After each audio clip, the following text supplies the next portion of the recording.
priceless, unique, created for the most powerful people in the world, and then it simply disappears, or is deliberately taken apart. Sounds like the end of the story, right? But for these Cartier masterpieces, it was only the beginning. Some returned from oblivion decades later, appearing on the most unexpected people and places. Now they shine here in the Viande display cases, embodying the eternal beauty and craftsmanship of Cartier. But behind this perfect facade lie stories that make your blood run cold, of sudden losses, secret deals, family quarrels. You will not see these chapters on museum plaques, but I will reveal them to you, one by one. Before we begin, please support my channel by clicking on the like and subscribe buttons. Thank you. The Manchester Tiara, a story of brilliance and bankruptcies. Some jewels disappear in safes, in auction catalogs, in forgotten family archives, and some find new life in museum collections where everyone can see them. They seem to come home. Only now, this home is open to all. One such Cartier masterpiece is the Manchester Tiara. At the beginning of the 20th century, British high society was adorned not only with titles, but also with dazzling diamonds. And the Manchester Tiara was one such symbol. In 1903, Consuelo Iznaga, the widowed Duchess of Manchester, commissioned Cartier to create a headpiece worthy of her status and taste. She was one of the first dollar princesses, wealthy American women who married into British aristocracy. The tiara was made of 1,800 diamonds, curls, pendants, luxury in the style of Versailles. After Consuelo's death in 1909, the tiara was inherited by her daughter-in-law, Helena Zimmermann, also American, and no stranger to family scandals. It was she who wore this magnificence at the coronation of George V in 1911.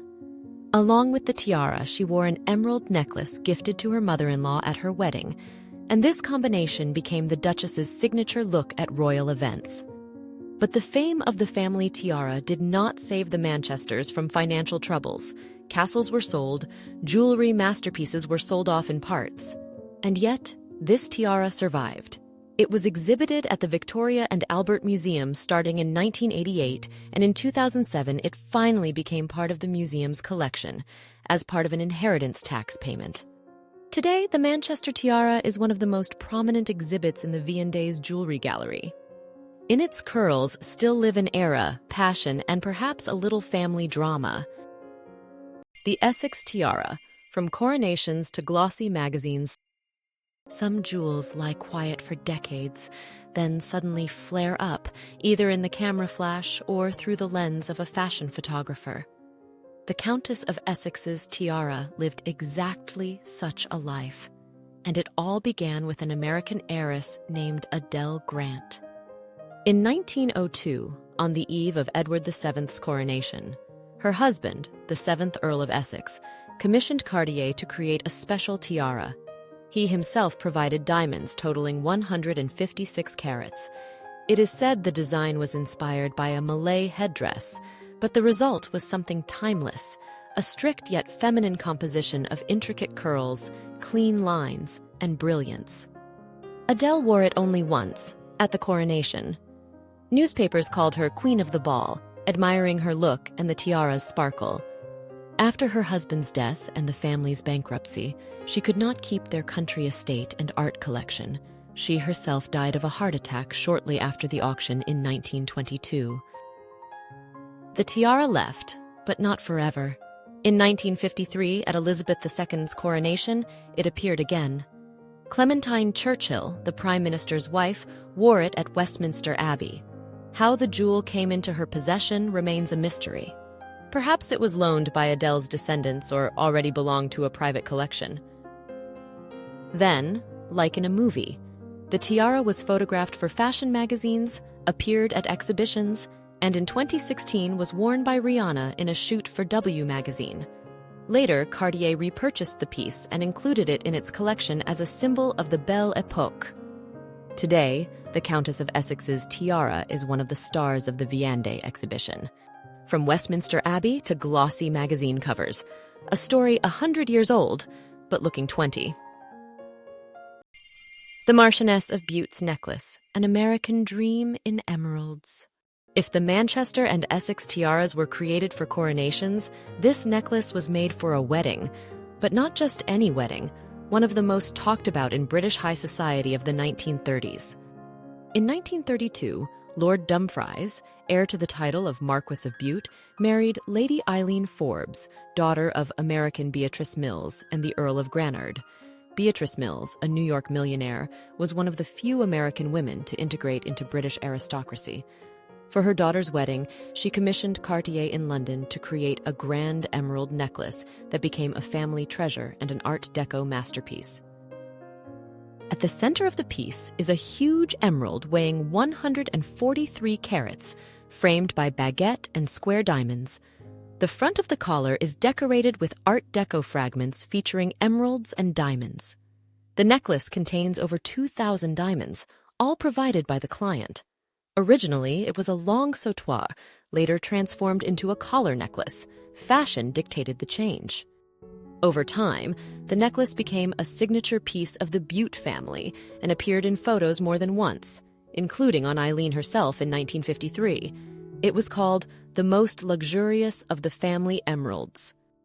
Today, the necklace belongs to the Cartier collection and travels worldwide, from Dallas to Abu Dhabi. But it was first seen in London at the Bandeau exhibition. The Tutti Frutti Bandeau, freedom carved in stone.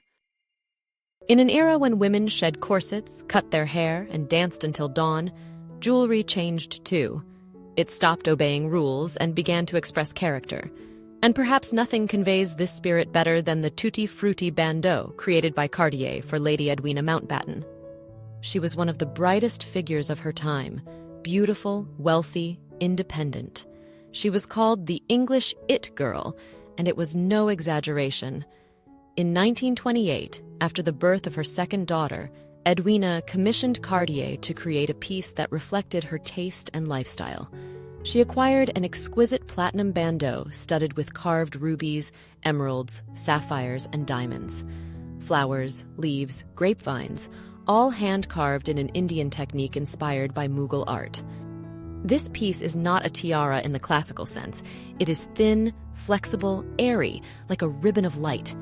It could be worn as a headpiece or divided into two bracelets.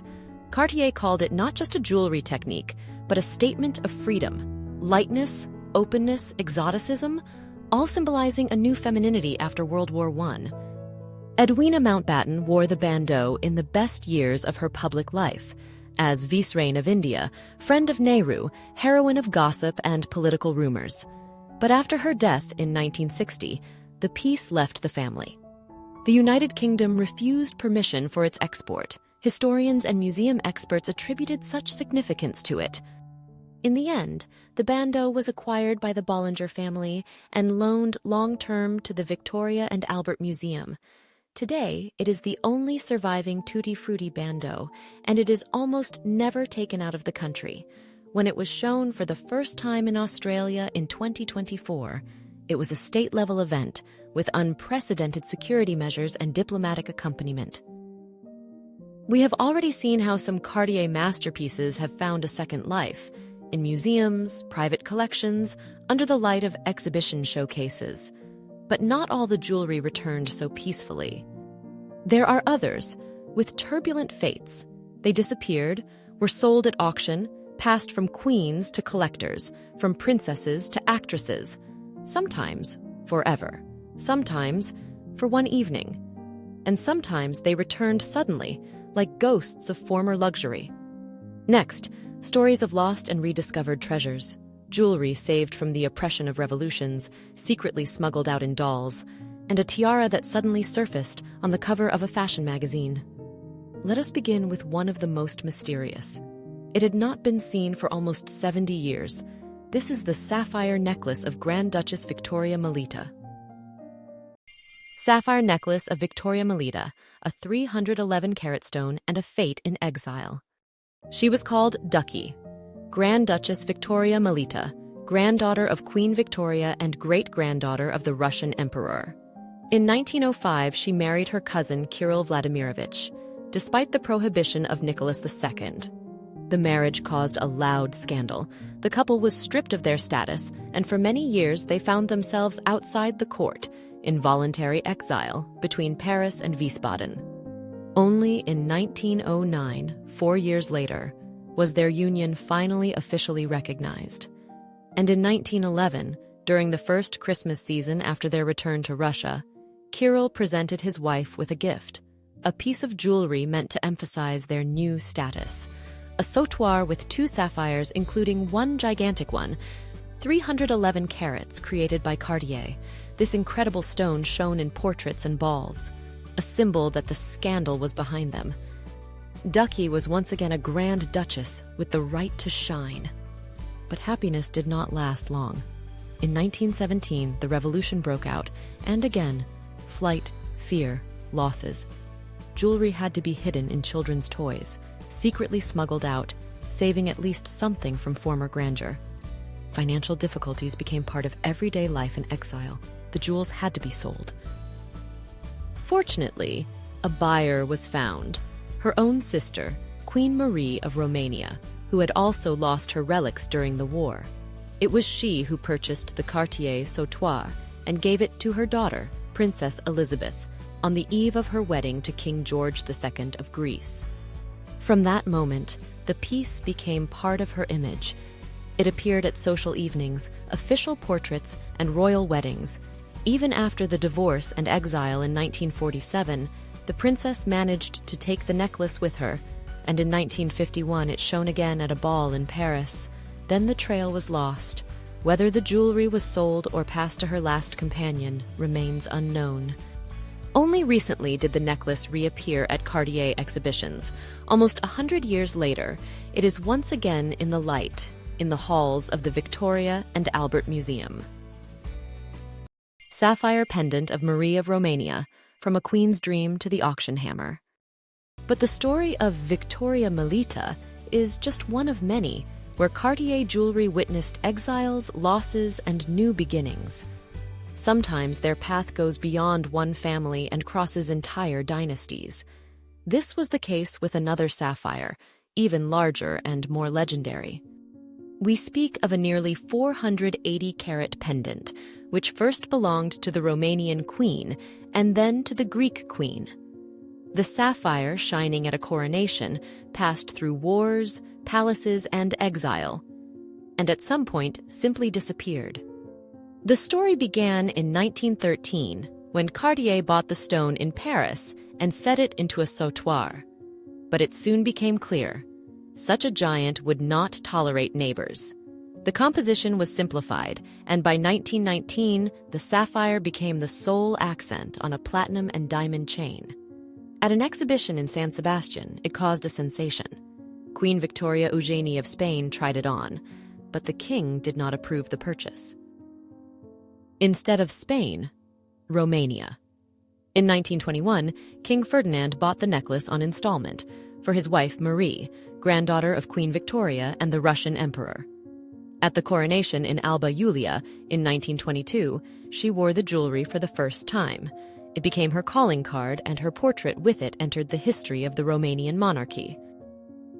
After Marie's death in 1938, the pendant was inherited by her grandson, King Michael I.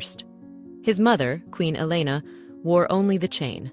The sapphire itself did not appear in public for a long time.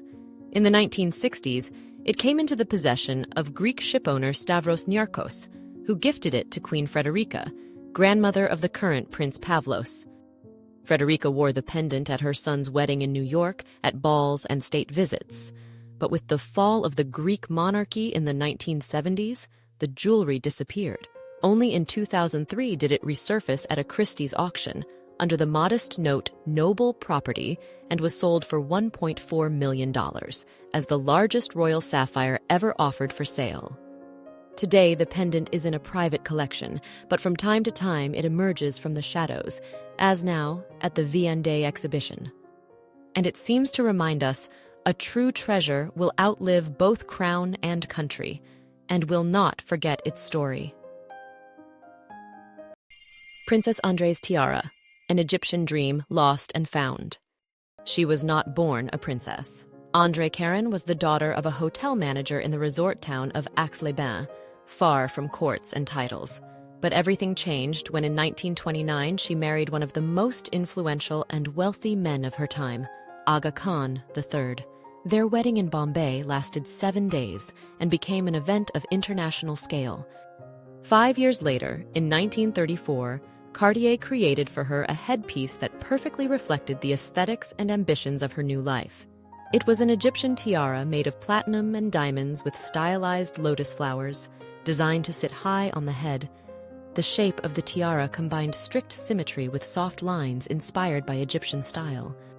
But brilliance does not guarantee happiness. Princess André never managed to get used to life among palaces and diplomacy. After 14 years, the couple separated. She returned to France, where she lived in seclusion until the end of her days. The tiara passed to their son, Prince Sadruddin, and after his death in 2003, disappeared from view. Only 10 years later did Cartier exhibit this piece again, now as part of its haute joaillerie collection. Today, the jewelry is once again in sight, light, precise, with clear lotus lines. It seems to hold the memory of a woman who chose her own path, and of Cartier, which captured this in metal and stone. The Devincere Opal tiara, a mystery from the Duchess's jewelry box. Unlike diamonds or sapphires, opals rarely took center stage in royal collections. They were considered capricious, unstable, and sometimes even carried a bad reputation. But it was precisely for this reason that Mary, Duchess of Devonshire, loved them. A woman who knew how to wear complex jewelry without ostentatious pomp. On the eve of George VI's coronation in 1937, then Martianess of Hartington, she commissioned an Art Deco tiara from Cartier, featuring black opals framed by diamonds. The piece was designed to be transformable. It could be worn as a tiara, as a necklace, or even as brooches. The tiara became her faithful companion during the years she served as Mistress of the Robes to the young Queen Elizabeth II. She wore it at the 1953 coronation ball, on official visits to Norway, Sweden, and the Netherlands, at dinners, receptions, and state evenings. However, more often the piece appeared not as a tiara, but as a necklace, and at Princess Margaret's wedding, she combined 3 separate elements and wore it as a corsage. The Duchess also lent the tiara to her daughter, Lady Elizabeth Cavendish, who accompanied Princess Margaret on trips around the world. In the 1950s, she wore the opals at a banquet in Trinidad and at the opening of Parliament. After Lady Elizabeth Cavendish's death in 2018, the piece likely passed to her nephews, the current representatives of the Devonshire ducal family, but it remained out of sight for a long time. And now, the long-awaited unveiling. In 2025, the opal tiara was exhibited to the public for the first time, as part of the Cartier exhibition at the Victoria and Albert Museum. It was a genuine sensation among connoisseurs of fine jewelry, a rare occasion when a piece so personal and long hidden suddenly reveals itself to the world. Do you think the most incredible stories are behind us? Wait, something entirely different is about to begin. Imagine this. A jewel worth millions vanishes from a royal treasury, only to be found decades later in a dusty London shop. A 128-carat diamond reappears on the wrist of a Qatari sheikha after 75 years of silence. And a necklace made for a Maharaja suddenly resurfaces on Anne Hathaway in a cinematic heist. These are stories hard to believe, but they are not made up. This is Cartier, where jewelry is reborn, travels between palaces and film studios, and finds new life in the most unexpected places. Ready? Then let's start with what was once the most expensive piece of jewelry in the world, and was reassembled as if from the shards of a legend. The Maharaja of Patiala's necklace and choker, a lost treasure and Cartier's jewelry archaeology. In 1928, Cartier completed one of the most ambitious jewelry projects in its history. It began 3 years earlier when Maharaja Bhupinder Singh of Patiala arrived in Paris with 20 trunks full of precious stones, diamonds, emeralds, rubies, sapphires, pearls. All were set in antique Indian jewelry, but the Maharaja wanted something different. He wanted modernity and commissioned Cartier to create something grand. Thus was born the Patiala necklace, 5 rows of platinum chains studded with nearly 3,000 diamonds and rubies. At the center, a huge yellow De Beers diamond weighing 235 carats, the 7th largest in the world, the price of a modern skyscraper, on one person's neck. Cartier was so proud of the result that they requested permission to exhibit the necklace before sending it to India. The Maharaja agreed. Sometimes he wore the necklace along with another piece, a diamond choker also created by Cartier. Although there are few photographs of them, images from the 1930s survive, including shots from the Maharaja's trip to Spain, where he appeared in full splendor at a reception hosted by the Duke of Miranda. And then, everything disappeared. After 1948, the necklace vanished without a trace from the royal treasury. Only in 1982 did the De Beers diamond resurface at an auction, but without its setting. The rest of the necklace appeared only in 1998, in an old jewelry shop in London. These were fragments, separate links, stripped of most of their stones. Cartier bought everything they could find and began jewelry archaeology. Restorers painstakingly reassembled the necklace, replacing lost stones with replicas, striving to preserve the original design as much as possible. The only part that remained intact was the choker with round yellow diamonds, which later became a standalone piece. Years later, the necklace and choker reunited in an unexpected way. In 2022, Emma Chamberlain wore them at the Met Gala, becoming an official Cartier ambassador. She stood on the same steps of the Metropolitan Museum where, a few years earlier, in the film Ocean's 8, a masterful heist took place. In the plot, a fictional Cartier necklace was stolen, and I will definitely tell you about it too, just a little later. On Emma was not a movie prop, but an authentic fragment of a surviving legend, the diamond choker once worn by the Maharaja of Patiala himself. The story of the Patiala necklace is not just about jewelry. It is a tale of vanity, disappearance, and the miracle of return, about how even the most fantastic legends can receive a second chapter, if they are not forgotten. But what if nothing had to be restored? What if the stone, unique, enormous, and alive, managed to pass through 1.5 centuries of history and return on its own? The Star of the South bracelet, the pink diamond that survived and spoke again. Its discovery became a legend. In 1853 in Brazil, a woman named Madi Magassa, who was enslaved, found a large diamond and gave it to her owner. For this, she was freed and granted a lifelong pension, a rare and unusual case for that time. Thus began the story of the rare pink diamond Star of the South, one of the most famous stones of the 19th century. After exhibitions in London and Paris, the stone ended up in India, where it was acquired by the Maharaja of Baroda. Soon it became part of one of the most iconic jewelry ensembles of its time. The Baroda necklace paired with another rare diamond, the English Dresden. This piece accompanied the Maharajas at coronations, portraits, visits, and of course, palace celebrations. But in the 20th century, everything changed. In 1951, the Indian monarchy was finally abolished, and the last Maharaja and his wife, the famous Maharani Sita Devi, nicknamed the Indian Wallis Simpson, moved to Europe, taking part of the jewels with them. However, the Star of the South remained in India and, according to tax declarations, stayed in the family until the late 1980s. Later followed years of legal battles, sales, and secret deals. At some point, the diamond was discreetly sold to Cartier, presumably in the early 2000s. After more than 75 years of silence, in 2023, the diamond reappeared in public. And not just anywhere, but on the wrist of Sheikha Moza of Qatar at the wedding of the Crown Prince of Jordan. Cartier set the stone in an exquisite bracelet, modern, yet clearly paying tribute to Eastern aesthetics. Today, the bracelet with the Star of the South is once again available to the eye, no longer at a ball, but in the Victoria and Albert Museum, where it has become one of the highlights of the Cartier 2025 exhibition. Necklace Tusant, the Cartier legend as a movie star. And now, let's return to that very heist on screen. After all, the Tusant necklace, for which the heroines of Ocean's 8 went all out, is not a fiction of the screenwriters.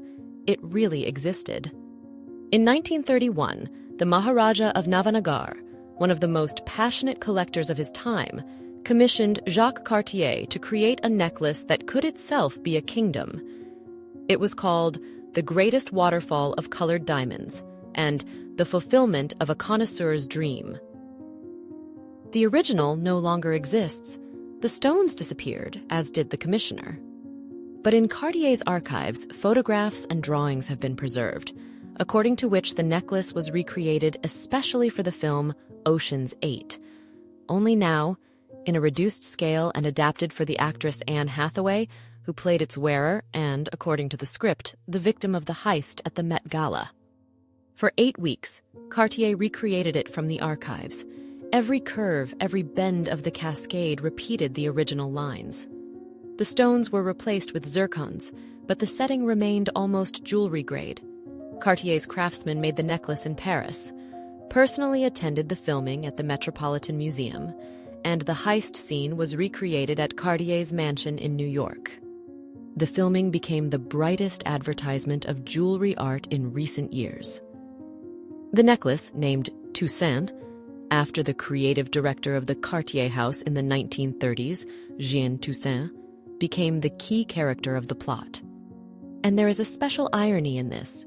The necklace, created for the Maharaja, disappeared, but came to life again, albeit on screen. And now its replica travels the world as a reminder that true Cartier legends do not disappear. They simply change form. Such jewelry is like sunken cities. Their stories are lost, hidden, reinterpreted, but still resurface, because beauty supported by meaning cannot vanish without a trace. And I am very curious, which of these stories impressed you the most? The necklace that disappeared for half a century? The diamond that survived 3 crowns? Or maybe the piece of jewelry you only recognized because it once appeared in a movie? Be sure to write in the comments. I will be very glad to read your impressions. If you liked this video, please leave a like, share it with friends, and subscribe to the channel. More captivating stories of royalty, lost treasures, and legendary jewels are just around the corner. See you soon! We still have many brilliant chapters ahead of us. And if you find yourself in London, don't miss the chance to see these jewels in person. The Cartier exhibition at the Victoria and Albert Museum will run until November 2025. Believing in these stories is one thing. Seeing them with your own eyes is quite another.